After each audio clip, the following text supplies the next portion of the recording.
All right, so the first issue that I chose was the first on the list. The presidential motorcade is going through town, and someone on a bicycle flips the president off. It makes headlines, and she loses her job. One way that pressure could be used in this situation to determine a different outcome is applying social pressures, that the only way she can get her job back is if, excuse me, is if she displays a public apology. And I think that this implementation would be drawing from the loyalty core value. People who feel deep loyalty to their country may feel that the president is a representation of their country, of their patriotism, and of their loyalty. So that could feel like she offended them in that way. So they may draw on their loyalty to demand that change. Another way that force could be used by the woman who lost her job is to hire a lawyer to defend her right and her liberty to choose and believe and express how she feels and sees fit. So the action or the force would be hiring a lawyer to defend her rights, and that would be drawing on the core value of liberty and the right for her to express herself and her values and her beliefs freely.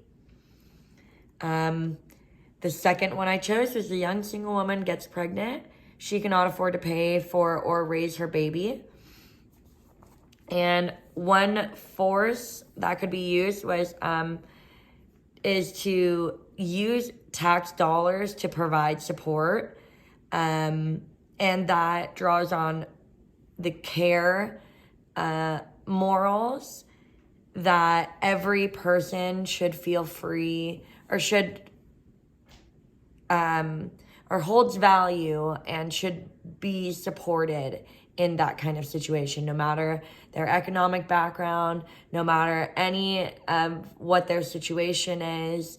It draws on the idea that every single person deserves care, and that we all can make mistakes, but we are all humans and we all deserve care. Another way that force could be used in that scenario is using taxes to provide free abortions.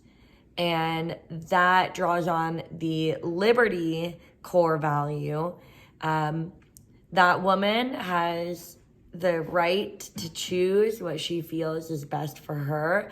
And in reflection of that core value, those taxes can provide her an option that may feel safer and more supportive for her in her current situation.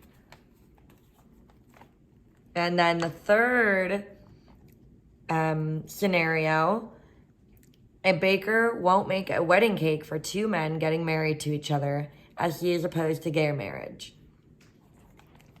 So one way that force could be used in this scenario is implementing non-discriminatory practices in the workplace. And so requiring every company to have some form of non-discriminatory practices laid out in their business model. And that draws on the fairness, moral core value, that everybody has an equal opportunity to work with and collaborate with this business, no matter their sexual orientation, their background, their economic status, etc.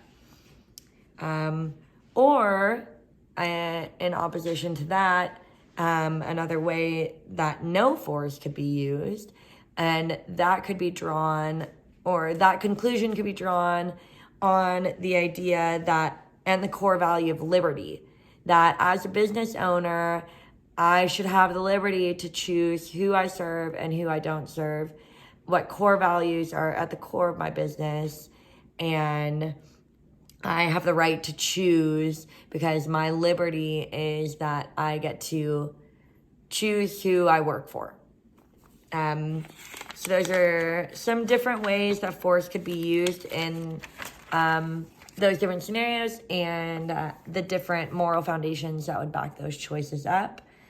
As far as the moral foundations theory, I thought, while learning about the moral foundations theory, I thought it was a really interesting and complex way, or a really interesting and simplistic way to break down complex issues and help to connect the dots between the ways, or like we learn in the open mind, the strategies that are different strategies to get to the same conclusions or the same outcomes. And so I think with the moral foundations theory, it allows us different ways to view the different strategies in one bigger umbrella that highlights the similarities of our goals.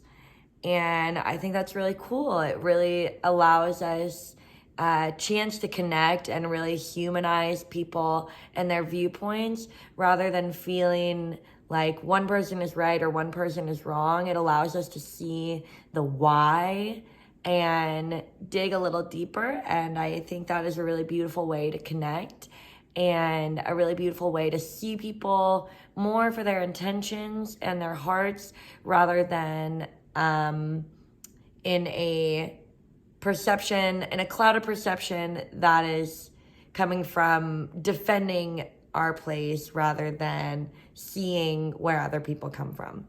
So I really, I think that is the greatest strength of the moral foundations theory, is that ability to see where all the dots connect.